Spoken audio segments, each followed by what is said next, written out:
Hello, I hope things are going well for you. Today I want to talk with you about a fascinating topic in your textbook, Chapter 13, Physical Disabilities, something that I think a lot of people don't think much about, but there is so much there. It's such a rich topic to consider, especially given our course framework. One of the things that they do is start with sort of opposing ideas in your text. It says some physicians in Britain are advocating what's called active euthanasia, which is euthanasia we've talked about, mercy killing. Active euthanasia of infants born with severe disabilities. So the idea being if someone gives birth to a child with severe disabilities, then the parents might ask for the right for that child to be euthanized. And it says the practice is already permitted in one country, the Netherlands, and the rationale behind it is such infants do pose severe problems for their families, emotionally and financially. Most people, when they're about to have a child, see only the upside. They say, oh, it's going to be great having a child. Most people never consider the possibility that they might have a disabled child who needs possibly care for the rest of his or her life. And so this is something I think to think about. An opposing viewpoint related to this, there's a discussion of the United Nations Convention on the Rights of Persons with Disabilities. And this is something from the United Nations setting basic rights of people with disabilities, calling for non-discrimination in employment and reasonable access to public buildings. This was based on the Americans with Disabilities Act of 1990, which is the United Nations basically adopted it in 2006. The ADA, as it's called, was signed into law by President Barack Obama and also ratified the United Nations thing in 137 countries. So something that has been a big change in the world in terms of how people look at disability. That said, there's also a discussion of The Elephant Man, and that's a film released in 1980 based on the story of John Merrick, who was a severely disfigured fellow. His head was very disfigured, very large and misshapen. And it makes the first point on your slide. Individuals with disabilities are often denied access to normal social interaction with others. It says, had to sleep in a chair. If he were to lay down, his head would cause him to suffocate. And it says he would venture into public wearing a hood, met with stares, comments, and social isolation. And you can imagine what this must feel like over the course of a lifetime. Virtually every time that individual would go out into public. That becomes a master status, something central to how that person thinks of themselves. And that takes up a lot of time and energy, which people who are not disabled don't have as a burden. So this is important because it's the story itself. In the end, Merrick decides that he wants to become normal and dies as a normal person would by laying down on a bed. It's a very symbolic ending to this story about stigma, and a very evocative story. The second bullet point, societal members tend to focus on what the person cannot do rather than on what the person can do. Importantly, people tend to focus on the lack or the perceived lack, as opposed to the fact that, well, okay, this person may not be able to see, but they may be much better at hearing things that a sighted person would not perceive. They may be much more tactile and may be able to read Braille, which many sighted people could not even imagine being able to do. So we socially tend to focus again on that disability rather than what people can do. Third, disabled people, and this is something about phrasing. Your textbook sometimes uses phrases that I think are a little old-fashioned. You could say disabled people are sometimes denied employment and housing based on their disability. And of course, this makes sense to us. How many apartment complexes do you know of that have stairs and don't have elevators? How many jobs require certain types of physical mobility that are just not possible for some people? So that limits opportunity. Finally, and in sum, the disabled are regarded then as outsiders. Now there's some curious points that come along with this discussion. Most people do not regard physical disabilities as deviant conditions. So if you think about it, physical disabilities are not something that's deviant in the way of, like, say, for example, criminal activity. There's this notion that somebody who's physically disabled is much, much more likely to have not chosen to have that identity. You don't choose to be paraplegic. So the element of how the person became stigmatized is also crucial when we think about stigma. And there's another section we'll talk about difference versus deviance. And sometimes this topic would probably better be thought of as the sociology of difference. So most people do not regard physical disabilities as deviant conditions. It says, however, most disabled people experience many of the same social reactions as deviant, such as stigma and social rejection. So even though those people are not considered immoral, they're still receiving some of the same painful processes as others who might have chosen to, say, for example, engage in a certain kind of what would be called maybe deviant sexual act, for example.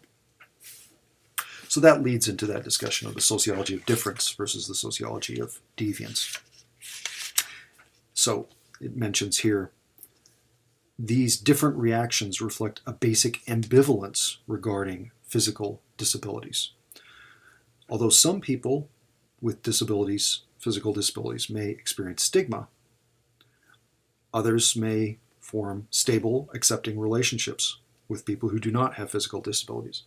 So there's a great range of acceptance in terms of behavior and the way that people with disabilities are treated.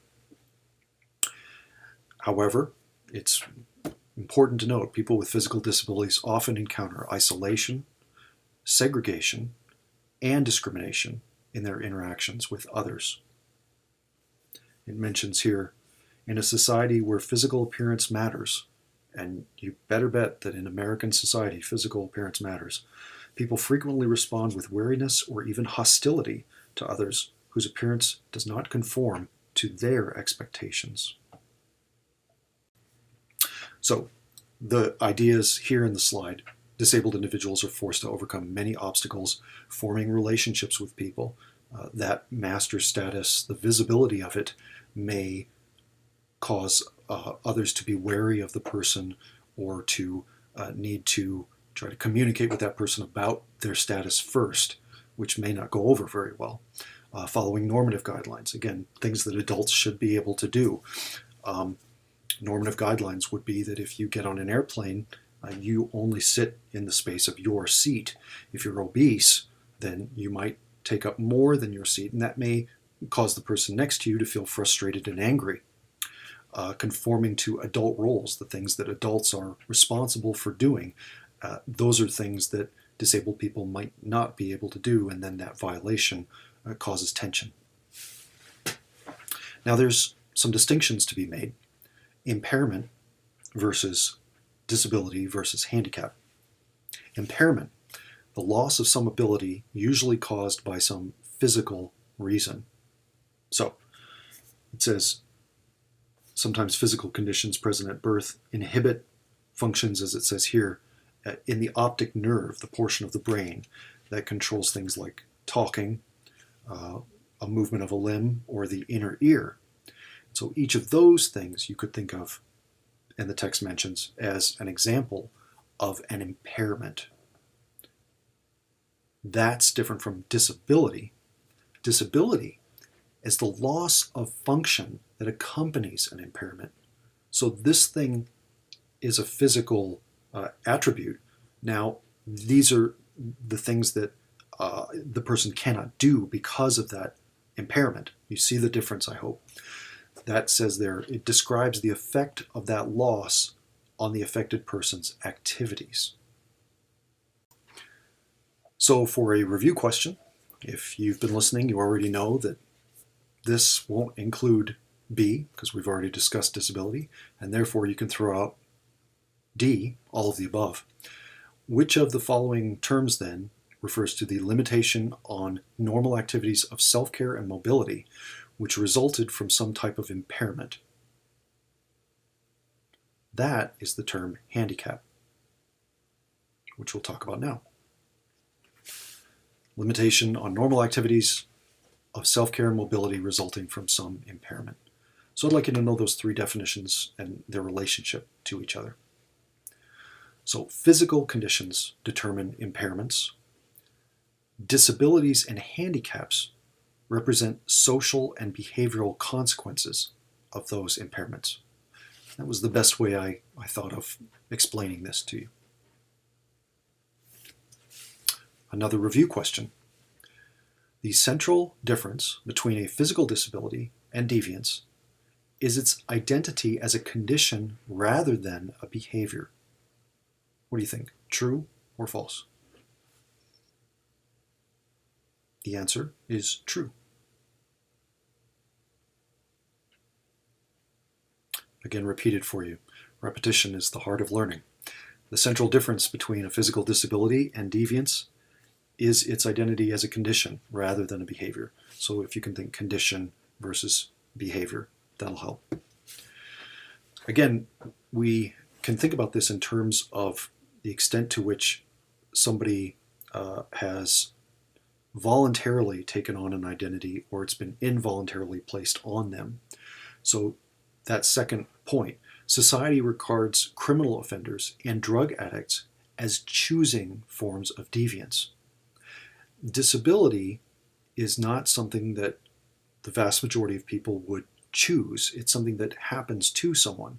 And so that's why the idea of this status and this role really differs in some significant ways from, say, for example, somebody who has robbed a bank. Society imputes deviant status to people with visible physical handicaps. Important. Visibility is important. However, physiologically obese people and the intellectually disabled are also outside normative conception. So the visibility, of physical handicaps and the visibility of being obese, that's important to think about. The idea of intellectual disability is not fully visible in terms of the disability itself is expressed through the actions. And so that the impairment, again, differs from that other notion, the other definition we talked about, the disability. So the point, physically disabled persons acquire deviant identities not as a result of their behaviors, but rather because they are different. Let's do that again. Physically disabled persons acquire deviant identities not as a result of their behaviors, but rather because they are different. I hope that starts to make sense. So society defines conditions as well as behavior as examples of deviance. We can also talk about disability as deviant status. There's a few points. Disability, as mentioned before, becomes the master status. It becomes the central pillar around which the disabled people who have that might organize their sense of identity because of the way that they're being interpreted and responded to socially. It becomes something of an awakening. Oh, I am disabled now. Other people are treating me differently. And now I have to think about that a lot because I'm visibly different and certain assumptions are made about me. So that's a complete change of a person's sense of self. That's important to remember. Disability may reflect personal discredit. Now, here's something else. If you think about, for example, obesity, some people would blame obese people for their condition. So you could be discredited in that manner. And that last point, deviant labels may depend on the individual's responsibility for the condition. Why is it that people, they call it fat shaming? Why are obese people shamed regularly? To what extent is this a biological condition that they may have nothing at all to do with in terms of being able to control? And these are really central. Why is it that we assign blame and stigma to some people and not others? And what is the point of doing that? Fat shaming, I guess, is supposed to try to motivate people who are overweight to lose that weight, but that would entail a life of very frustrating interactions if that's something that the person can't control. I had a good friend who was 350 pounds, and he would go see his doctor, and his doctor would ride him about losing weight and sort of chide him, and he didn't feel good seeing his doctor. So you know what? He quit seeing the doctor, and that can't be a good outcome. So how do these things manifest themselves in the personalities of the people who experience a disability or a distinction, such as being obese? That leads into a very interesting concept, the sick role. And perhaps you've never thought about this, but it's worth a few minutes. Talcott Parsons came up with this, and it's a role that emerges from two interrelated sets of exemptions. Okay, think about this carefully. An exemption, that means you're excused. So it says first, most people exempt individuals defined as ill from certain obligations and responsibilities. You, for example, might have missed a class, and probably one of the go-to excuses for that is, I was sick. So the idea being that you did not choose to become sick. This is something that happened to you. It interfered with your ability to participate in a class, and depending on what it was, you might actually cause other people to become sick. So you are then excused. You have made this clear to people, and they excuse you from that responsibility. Not fully. You're still responsible for what goes on in the class, to get notes from somebody, etc. But your physical being there has been excused. And that's the second point. No one blames you if you become sick, nor does anyone expect the conditions to improve due to motivation alone. So if you could say, yeah, I've got a cold, but man, I'm really trying to get over that cold. I think a lot of people would be very confused by that. Well, okay, I mean, you could lay in bed, you might take vitamin C, some of these things. But if, for example, you break your arm, there's not a lot you can do in the interim between when it's broken and when it's been in a cast and healed. Now, there are things like physical therapy, and that is something that is part of the sick role too, is that there is an expectation that if you can do something, that you do it. But generally, you're not blamed for your illness or expected to have your conditions improve through motivation alone.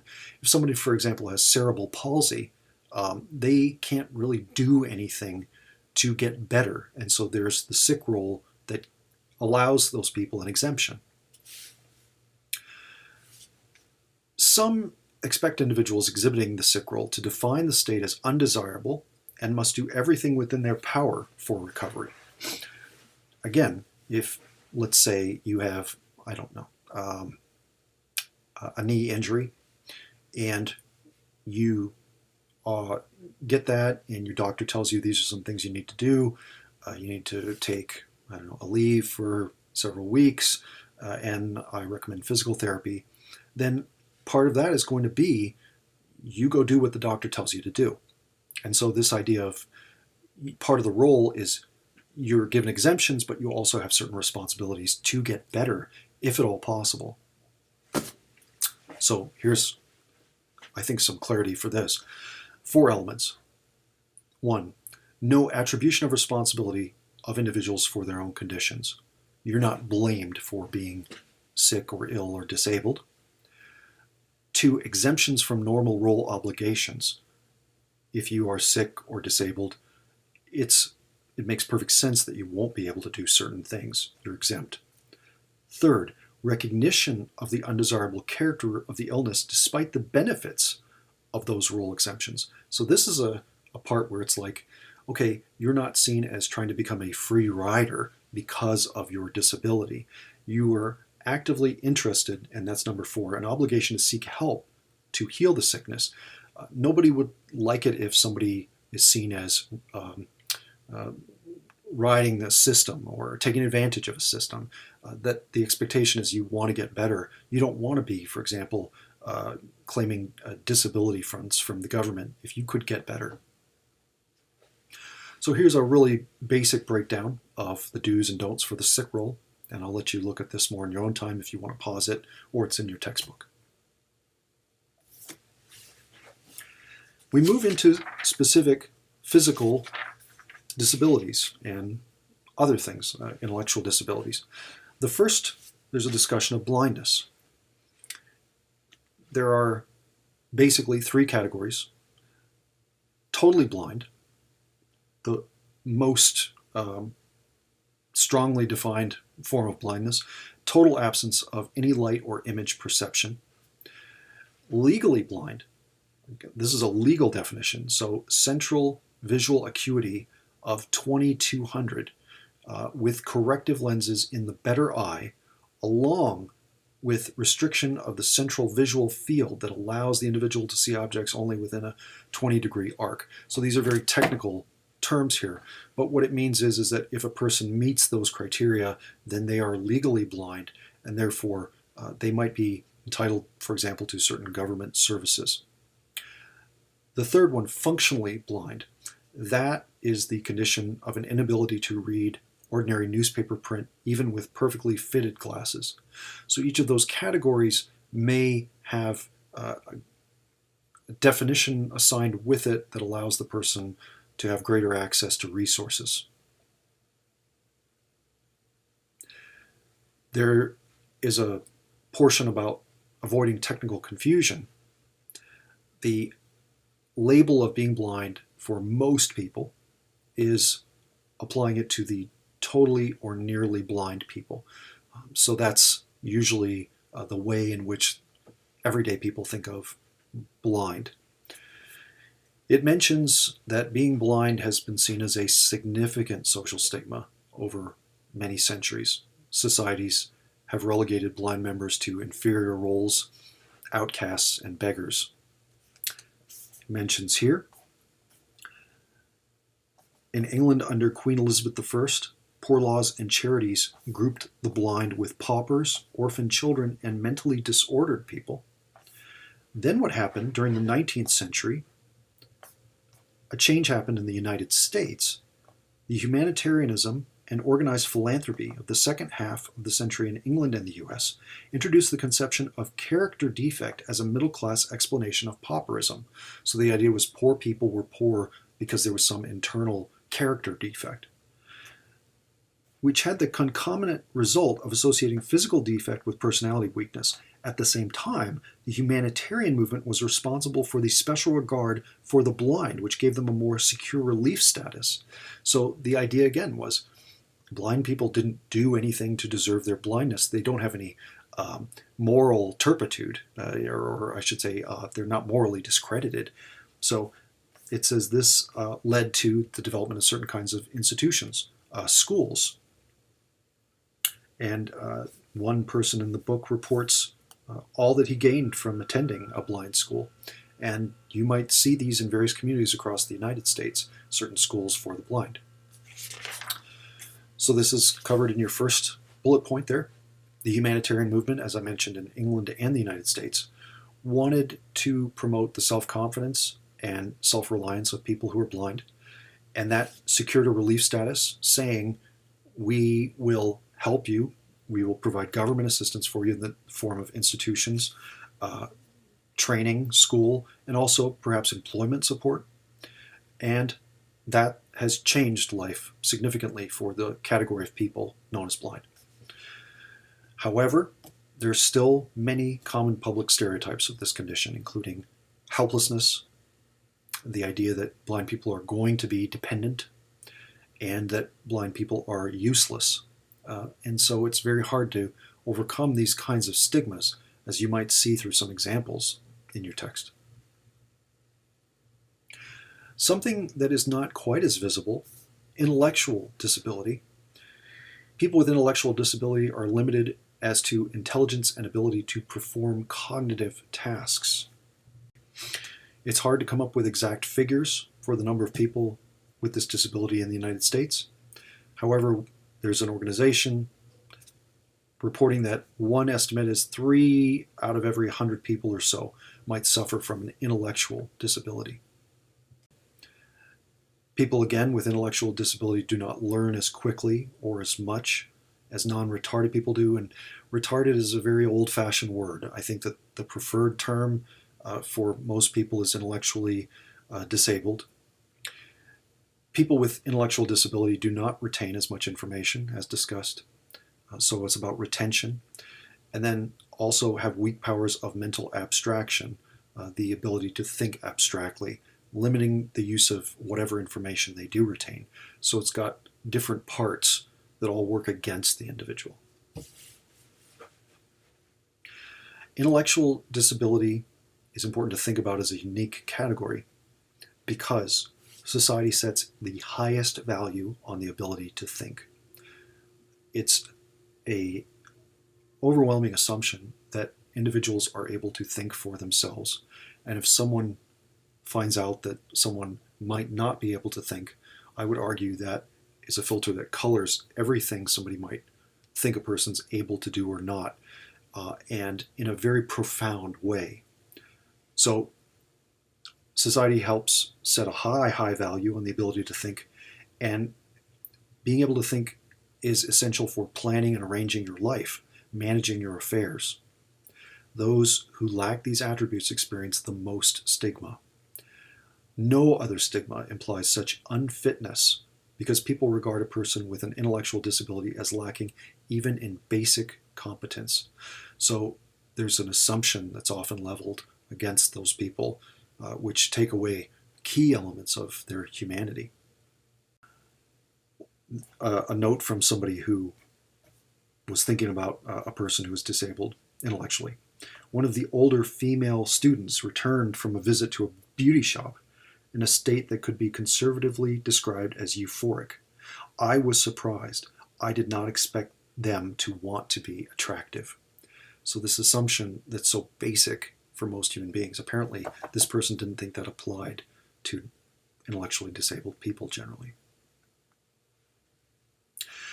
You can also think about physical handicaps as something that either can come from birth, you're born with it, it's congenital, or as a result of accident or illness. And those are also potentially very serious sources of disability. I worked with a man who lived in a group home. I worked in group homes for disabled people for about 3 years, in college and just after college.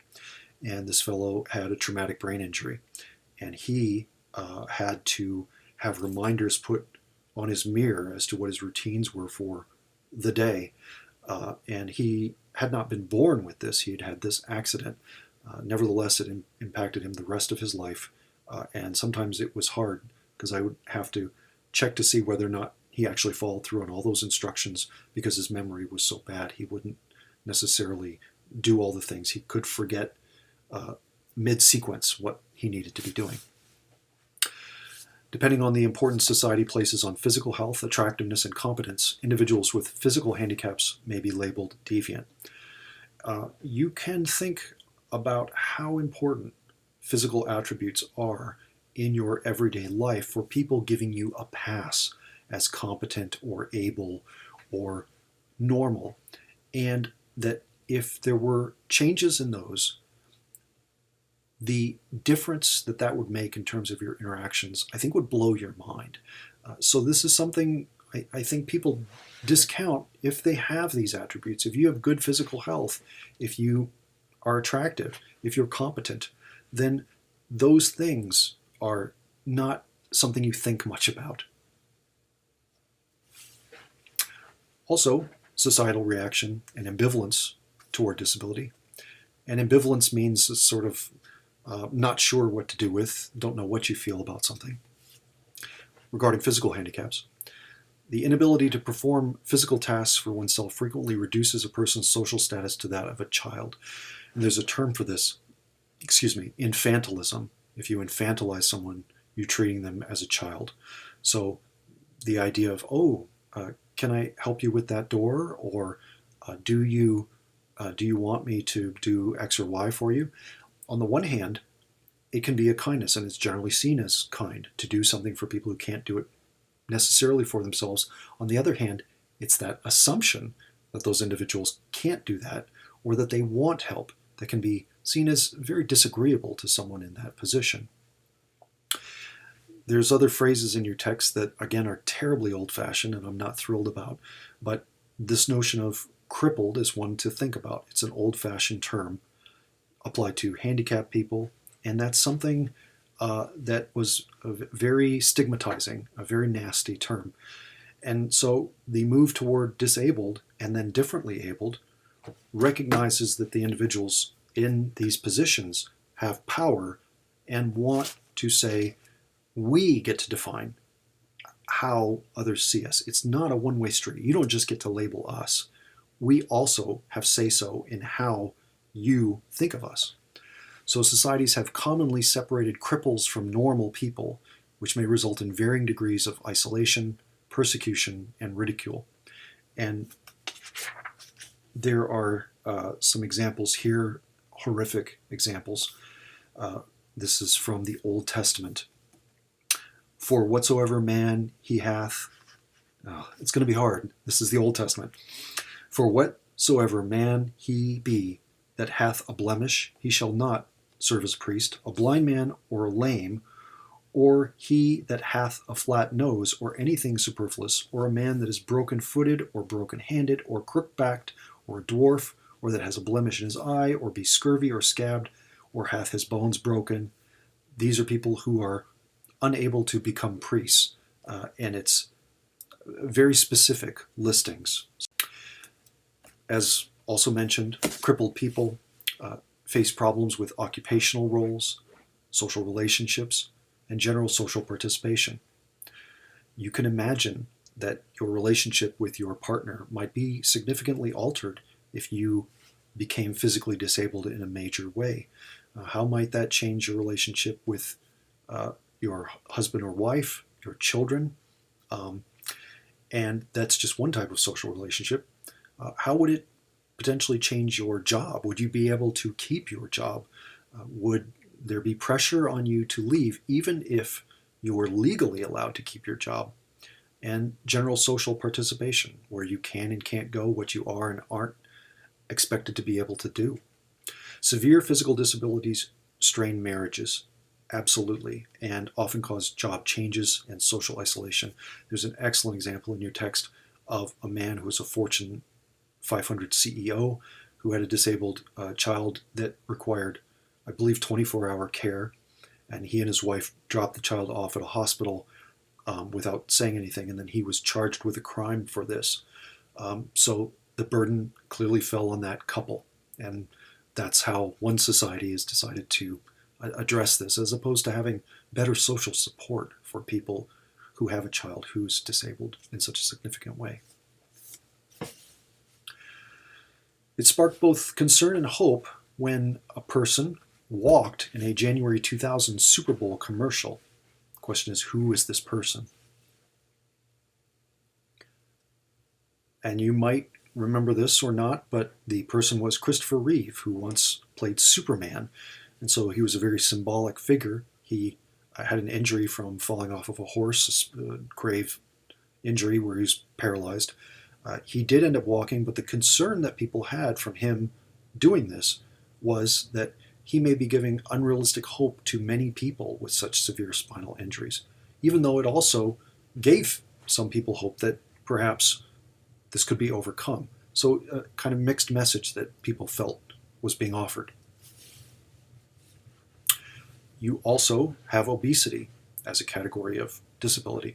People who are excessively fat, tall or short, particularly dwarfs and midgets, and again, those are very old-fashioned terms. Small people, I think, would be something much better accepted today, often face stigma and ridicule. Appearance norms value thinness for women and slim, muscular builds for males. And I'm sure in other classes, perhaps in sociology, you've talked about the norms of appearance generally for one sex or the other, and how people are very much held accountable to those norms. This is an interesting question. Starting in the 1940s, the Metropolitan Life Insurance Company began to publish tables that listed the ideal weight for a given what? It was the ideal weight for a given height. And the reason that that might be considered controversial is because the categories of weight did not account for age or race. So only one variable was considered, not the fact that there may be variations within other social category variables as well. Attitudes of rejection toward obese persons are socially constructed through culture and usually at an early age. And to make that case, your text notes, great social stigma is assigned to obese people because other members of a group feel contaminated by association with them.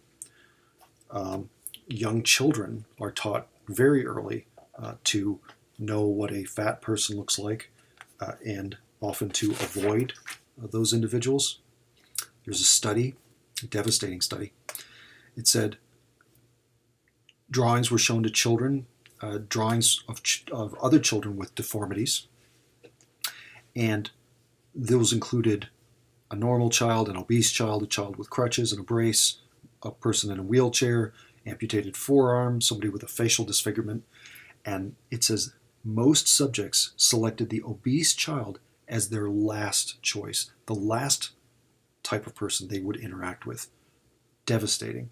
And it says boys showed more wariness than girls of the amputated child. Girls always ranked the obese child last.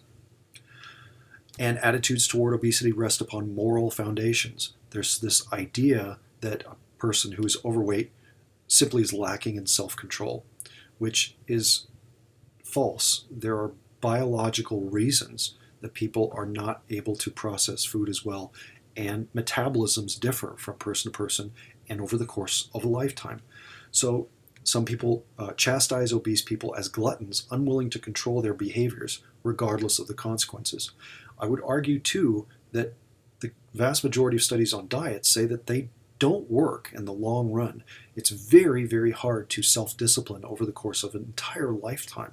So there's been a lot of, they call it fat shaming, that is not really, it doesn't make sense, I guess you could say, in terms of the problems related to obesity. This is a possible thought. Many people feel that sanctions simply give obese people what they deserve. You're fat, you brought this on yourself, and name calling is appropriate. Assuming that they could have prevented their problems through basic self-restraint. Again, so that's the moral basis for the judgment of people who are obese. And you see many, many examples of this. If you go look on YouTube, you can find all sorts of examples of fat shaming that might be instructive to look at. So what's the result of this? Obese people may withdraw from social interactions to escape those negative sanctions. As I said, my friend who was over 350 pounds didn't like the way his doctor was chastising him, so he stopped going to see his doctor. The most powerful existential question, why did this happen to me? There's a movie years ago called Unforgiven with Clint Eastwood, and there's a scene where they have to shoot these people, and one of the characters says to Clint Eastwood, he says, why did they deserve this? And he says this, Clint says this fantastic line. He says, deserve has nothing to do with it. That if you get into the idea that I deserve this, it's a rabbit hole that's very all-consuming and horrific for that person. Nobody deserves these things. Why did this happen to me? The person has to figure out that it wasn't anything about deserving that outcome. Who will take care of me? A very central and upsetting question, because the person might realize that they need someone to take care of them. They might not be able to live without that. And if someone isn't going to fill that role, what will happen to me? And so that last part, what will my life be like now, also is about the person's freedom and self-determination. Elizabeth Kubler-Ross talked about the stages of acceptance of death and disease, and she came up with a series of different kinds of modes of adaptation to that. So the question here, which of the following is not a method of learning to adapt to a disability? Which is one that Elizabeth Kubler-Ross did not mention specifically? The answer is D, violence. So we'll talk about her stages in a second. Some individuals assume the sick role, although many have difficulty because it goes against their own values. So they want to be independent, but they're being told you need to be dependent in these ways. It's a kind of a tension and a conflict. Disabled people learn to adapt through these developmental stages. Again, Kubler-Ross's work is cited. These include denial and isolation. If you think about the separation that we talked about before. Anger, somebody who's very upset about this. Again, why is this happening to me? Bargaining, saying if I do this, God, will you stop this form of suffering? Depression, when there's a realization that's not going to work. And then hopefully the last stage, acceptance. You can also talk about disability as a career. And by career, what I mean is something that a person takes on as an identity. So you could talk about a criminal career, but you could also talk about, for example, taking on the identity of somebody who's disabled. So career disability that amounts to secondary deviance, meaning the person has accepted the label, taken it on, see it as central to their identity, results from role adaptation rather than a formation of a new role.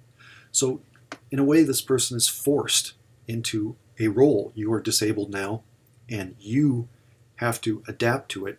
It's not like you suddenly have a new role. The label is put upon somebody, and they say, okay, I accept that label. Once society validates the disability, role expectations may change to correspond with judgments about the seriousness of impairment. Disability is a career in the sense that the stigmatized individual learns about the conditions and internalizes it according to the medical and therefore society's view of what is considered normal and good.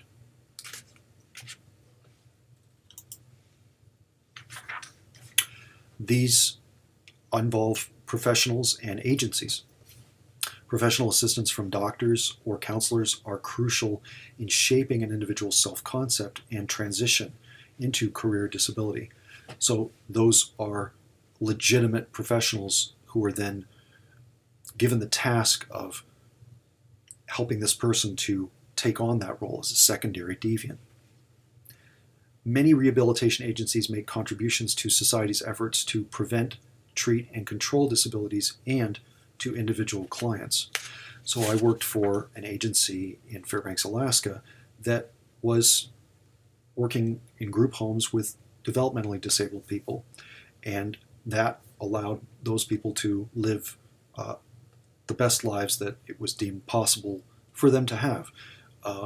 Help with checkbooks, help with sometimes basic care, also though allowing people to go to work at certain types of jobs, having entertainment and other kinds of activities in life, the idea of what could be the most complete life these individuals are entitled to have.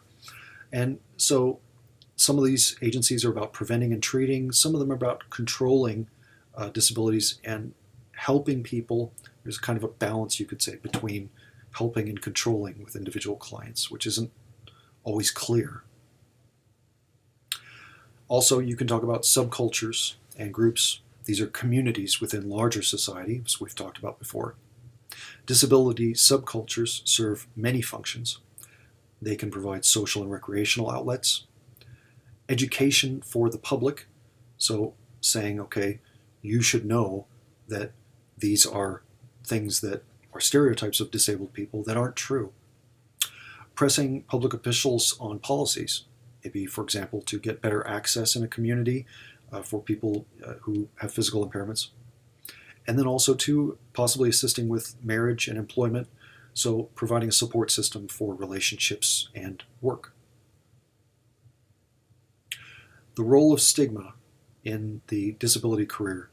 Disabled individuals have to deal with various issues as a result of their condition, many of which include mobility, moving around, employment, accessing work, medical needs. The number of medical needs that can emerge are substantial, and especially is concerning if mobility is limited. So who's going to pay for that, and how are they going to be accessed? And then finally, maintaining relationships. What are the relationships that person can have now? And are there possibly people who will want to have nothing to do with that individual anymore, unfortunately? There are a few ways that disabled people address stigma. Deviant labels result from a condition rather than a behavior, as we've talked about. Nevertheless, disabled individuals still have to utilize management techniques to manage the stigma. And so there's a few paragraphs on each of these in your text. Passing, trying to pass as a normal member of society, disguising the disabilities so others will not notice it. So people with hearing difficulties may try to pass by denying their impairments. My father was very, very hearing impaired, and sometimes I would try to talk to him. I'd say, hey, Dad, how are you today? And he would look at me and he'd go, oh yeah, and he'd smile. And I'd realize you can't hear what I'm saying and you're trying to pass it off and act as if everything's normal. Normalizing.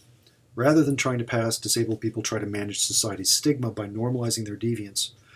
Physically handicapped people may assert in conversations with normal people that they really do live normal lives, and that people should avoid taboo, judgmental words like cripple, or they may take to correcting people who might use such derogatory terms.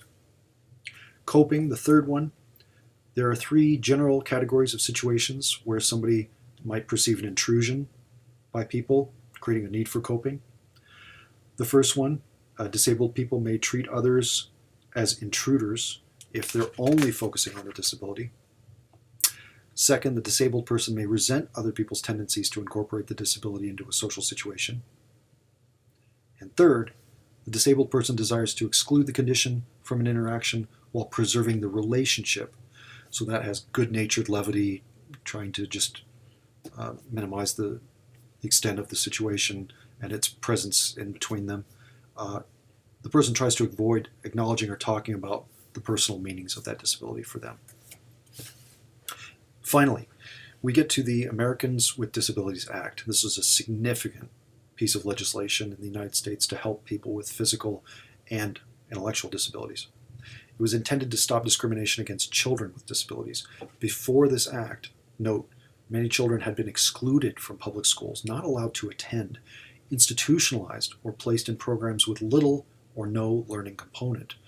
That's horrific to think about. And this has caused a sea change in the way that educational delivery occurs these days toward inclusion of people who have disabilities in classes, so that the school districts must accommodate those children in the best way possible. Here are some covered medical conditions you can pause and look at if you'd like to. They're also in your text.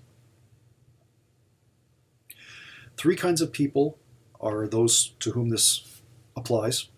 Anyone with physical or mental impairment that substantially limits one or more major activities of life. And they mention these. Let's see if I can find that for you. Caring for oneself, performing manual tasks, walking, sleeping, speaking, breathing, learning, and working. Any person with a record of such an impairment is included, and any person perceived as having a physical or mental impairment. Again, it's hard to understate how much, or I should say to overstate how much this has changed life for disabled people in the U.S. Employment opportunities emerged. There's been monetary discrimination relief. It's not, it says judgments are not punitive, but people can receive compensation for wrongs, and also national awareness of these issues. It also says, too, the ADA law was amended in 2008, signed 2009, and that amendment broadened definitions of disabilities, so it's becoming even more inclusive of many different types of people with disabilities. So the United States has changed considerably in relation to this, and it's part of a move toward recognizing all kinds of different identities as something important to individual life and a sense of self.